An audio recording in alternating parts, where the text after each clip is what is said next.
السلام علیکم ورحمۃ اللہ وبرکاتہ امام صاحب، امید ہے آپ خیریت سے ہوں گے۔ امام صاحب، دو باتیں پوچھنی تھی۔ ایک تو یہ ہے کہ نہانے کی ٹائم پہ بالٹی میں پانی بھرتے ہیں اور بسا اوقات پانی کو چیک کرنے کے لیے بسا اوقات ویسے ہی بالٹی میں ہاتھ ڈال دیتے ہیں، تو کیا اس سے پانی مستعمل ہو گیا اور اس سے غسل نہیں کر سکتے؟ ایک بات یہ پوچھنی ہے۔ اچھا، دوسرا مسئلہ یہ پوچھنا ہے کہ جب سلام پھیرتے ہیں تو اس وقت ہم تشہد کی حالت میں اس میں دیکھ رہے ہوتے ہیں گود کے اندر، تو اسی گود میں دیکھتے ہوئے ہی ہم جو ہے دائیں طرف سلام پھیرتے ہیں اور پھر دوبارہ ہمیں قبلے کی طرف منہ کرنا ہوگا اور قبلے کی طرف منہ کر کے دوبارہ گود میں دیکھتے ہوئے بائیں طرف سلام پھیریں گے۔ یہ ترتیب پوچھنی تھی، یہ ترتیب صحیح ہے؟ اور جب ہم وطر کے لیے ہاتھ اٹھاتے ہیں، وطر میں اللہ اکبر کہتے ہیں دعائے کرنے سے پہلے، تو دعائے کرنے سے پہلے جب اللہ اکبر کہتے ہیں تو اس اللہ اکبر کہنے میں ہماری نظر سجدے کی طرف ہونی چاہیے یا قبلے کی طرف اٹھانی چاہیے ہمیں؟ برائے مہربانی رہنمائی فرمائیں، اللہ آپ کو جزائے خیر دے۔ السلام علیکم ورحمۃ اللہ وبرکاتہ۔ السلام علیکم ورحمۃ اللہ۔ جواب یہ ہے کہ اگر ہاتھ میں کوئی نجاست وغیرہ نہیں لگی تھی اور وہ ہاتھ بالٹی میں ڈال دیا تو اس سے پانی ناپاک نہیں ہوگا، اس پانی سے غسل کر سکتے ہیں۔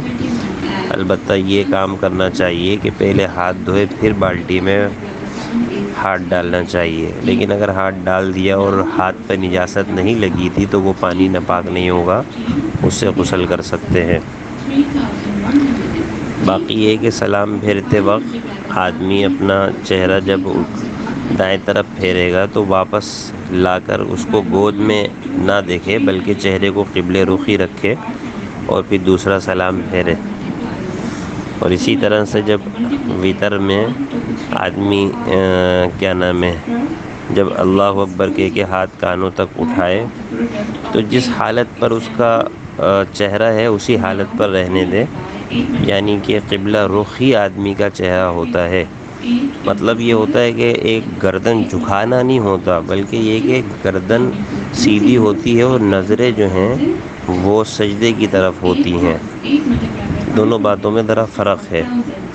گردن پوری جھکانا یہ نماز میں نہیں ہے، چہرہ آدمی کا قبلہ رخ رہتا ہے، نگاہیں آدمی کی سجدے یا گود کی طرف ہوتی ہیں، تو لہذا اس سے بات واضح ہو جاتی ہے گود کا سوال نہیں ہے، آدمی اپنا چہرہ قبلے کی طرف ہی رکھے۔ السلام علیکم۔ السلام علیکم مفتی صاحب۔ سوال یہ پوچھنا تھا کہ میری بیٹی اپنا مکان خریدنا چاہتی ہے، لیکن اس کے پاس مکان کی پوری رقم نہیں ہے، تو کیا میں وراثت کی رقم میں سے اس کو کچھ رقم دے سکتا ہوں یا نہیں؟ اور میں اگر اس کو کچھ رقم دوں کہ دوسرے حقداروں کی حق تلفی نہ ہو، اس کی کیا صورت ہو سکتی ہے؟ برائے مہربانی شریعت کے مطابق اس کا کوئی حل تجویز فرما دیں۔ یہ جو میری بیٹی کے علاوہ میرے دو بیٹے اور ہیں، یعنی کہ ٹوٹل 3 اولادیں ہیں، 2 لڑکے ہیں اور ایک لڑکی ہے، تو اس لڑکی یعنی کہ بیٹی کو جو ہے اگر میں وراثت میں سے کچھ رقم دینا چاہوں یا اس کی کوئی اور صورت ہو اس کی مدد کرنے کی کہ حقداروں کی حق تلفی نہ ہو، تو اس حوالے سے تھوڑی رہنمائی فرما دیں، جزاک اللہ۔ السلام علیکم ورحمۃ اللہ۔ زندگی میں میراث نہیں ملتی، زندگی میں میراث نہیں ملتی۔ اپنی بیٹی کو جو دیں گے یہ گفٹ کہلائے گا، ہدیہ کہلائے گا، تو ایسے میں دینے کی گنجائش ہے، لیکن شریعت کی طرف سے اس بات کی طرف رہنمائی ہے کہ بیٹوں میں برابری اور بیٹیوں میں برابری اپنی حیاتی میں کرنا چاہیے۔ السلام علیکم۔